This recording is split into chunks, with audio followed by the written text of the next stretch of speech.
Meneruskan agenda prihatin rakyat, sukacita saya mengumumkan bahawa sehingga hujung tahun ini kerajaan akan menyalurkan bantuan tunai langsung kepada rakyat berjumlah 10 bilion ringgit. Bantuan tunai langsung ini merangkumi pertamanya bantuan prihatin rakyat atau BPR. Thank you Allah for every single beat of my heart, even though life is so hard, you're by my side. Assalamualaikum dan selamat sejahtera. Kami dari Kumpulan 15 memilih tema Malaysia Prihatin dengan tajuk pembentangan kami keberkesanan pelaksanaan Malaysia Prihatin dalam kalangan rakyat. Kumpulan ini terdiri daripada 5 orang ahli iaitu Liu Hei Mei 286685, Musfira binti Muhammad Yunus 286737, Nur Damia binti Muhammad Hafiz 286764, Quratul Irina Aisyah binti Anwar Ramzi 286912 dan Husna Atif binti Abdul Jabbar 287087. 1.0 Pengenalan Malaysia Prihatin. Tema Malaysia Prihatin bermaksud bahawa semua rakyat Malaysia tanpa kira pemikiran politik atau termasuk setiap golongan lapisan dalam masyarakat sama ada pihak kerajaan, kaki tangan awam, sektor swasta, saling berat sama dipikul, ringan sama dijinjing untuk mengatasi masalah pandemik COVID-19 ini. Selain itu, Malaysia Prihatin juga merupakan inisiatif pakej rangsangan ekonomi prihatin rakyat yang diperkenalkan oleh kerajaan kebelakang ini yang mementingkan kebajikan rakyat Malaysia.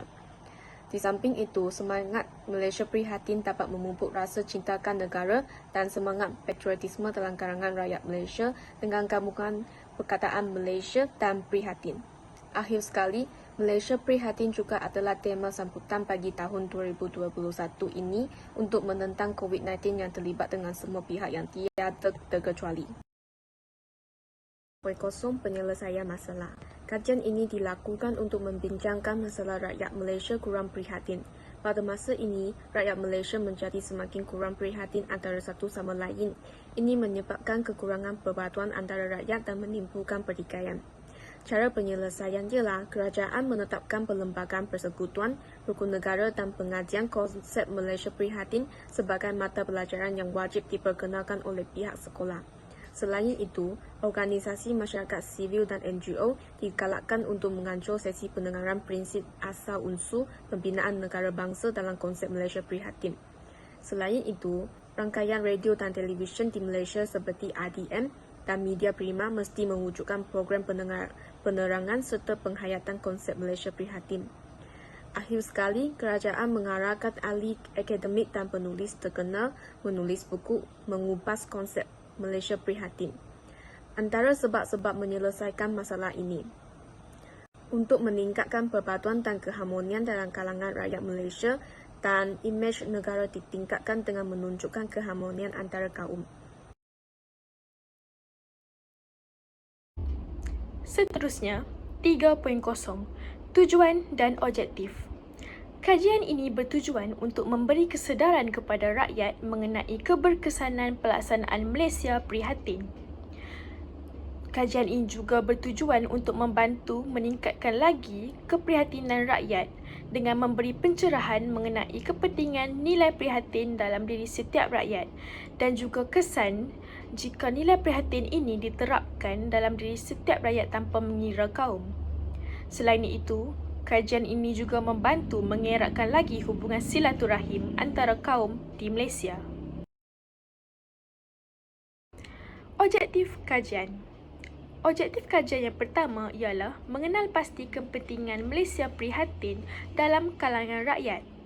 Objektif yang kedua ialah mengkaji kesan pelaksanaan Malaysia Prihatin kepada rakyat. Objektif yang ketiga ialah mengenal pasti langkah menyemai sikap prihatin dalam kalangan rakyat. 4.0 Metodologi. Kaedah kajian yang digunakan dalam kajian ini ialah kaedah sekunder, iaitu mencari maklumat melalui perpustakaan online.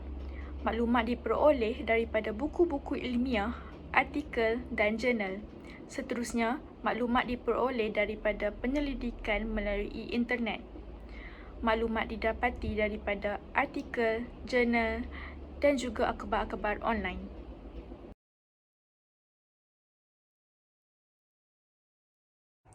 Assalamualaikum dan salam sejahtera. Saya Husna Atif akan menerangkan tajuk perbincangan yang pertama iaitu kepentingan Malaysia prihatin dalam kalangan rakyat.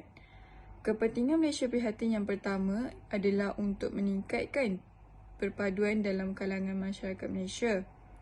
Bantuan ini akan diberikan kepada semua yang memerlukan. Oleh itu, masyarakat akan bersama-sama dalam memastikan kesemua yang memerlukan ini mendapat keperluan mereka dengan mencukupi. Dengan cara tolong-menolong antara satu sama lain walaupun berlainan agama, kepercayaan dan kaum. Kepentingan Malaysia prihatin yang seterusnya adalah untuk meningkatkan taraf hidup rakyat. Kehidupan rakyat Malaysia dapat diperbaiki. Selain itu, bilangan penganggur di Malaysia dapat dikurangkan jumlahnya. Bantuan ini juga mampu membantu masyarakat untuk mengurangkan beban keluarga. Menjadi platform kesedaran kepada rakyat berkenaan dengan pandemik di Malaysia juga merupakan kepentingan Malaysia prihatin dalam kalangan rakyat.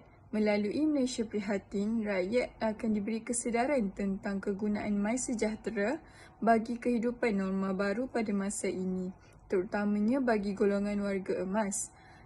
Kepentingan vaksinasi juga akan dijelaskan lebih terperinci kepada rakyat.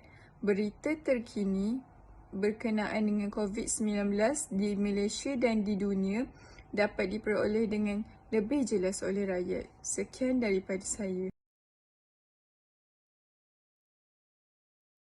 Seterusnya, mengkaji kesan pelaksanaan Malaysia Prihatin terhadap rakyat. Pertama sekali, pelaksanaan Malaysia Prihatin ini memberi kesan yang positif kepada rakyat. Hal ini kerana pelbagai jenis bantuan telah diberikan kepada rakyat. Bantuan-bantuan tersebut termasuklah bantuan prihatin rakyat, Air Lestari, KWSP, bantuan majikan COVID-19 dan lain-lain lagi. Sebagai contoh, kerajaan telah menyalurkan BPN secara khusus kepada kumpulan-kumpulan yang layak.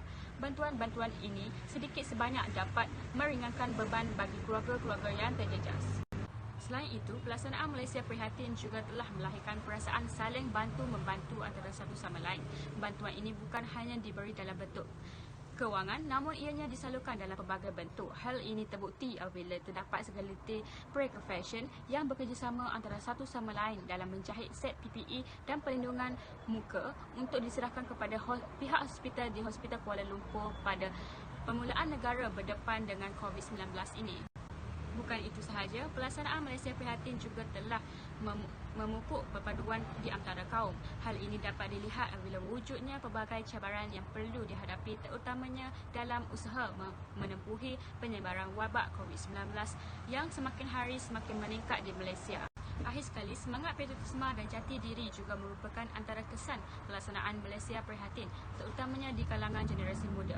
Ia dapat dilihat apabila wujudnya sukarelawan yang ikhlas berkorban tenaga untuk orang-orang yang memerlukan tanpa mengira masa serta wang ringgit. Seperti yang kita sedia maklum, tugas sukarelawan ini sangatlah mulia kerana mereka merupakan antara insan yang sanggup berkorban kepentingan mereka diri sendiri bagi memastikan kesenangan insan lain. Oleh itu, dengan adanya pelaksanaan Malaysia Prihatin ini, terbukti bahawa ianya telah memberi kesan yang sangat mendalam, terutamanya dalam diri rakyat Malaysia yang terjejas teruk akibat pandemik ini.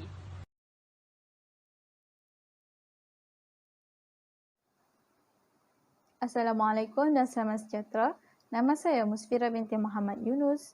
Seterusnya, saya akan menyambung pembentangan ini dengan perbincangan yang terakhir iaitu perbincangan mengenai langkah menyemai sifat keprihatinan dalam kalangan rakyat. Seperti yang kita ketahui, rakyat Malaysia sangat terkenal dengan sifat keprihatinan. Hal ini kerana rakyat Malaysia terdiri daripada pelbagai latar belakang dari segi agama dan bangsa.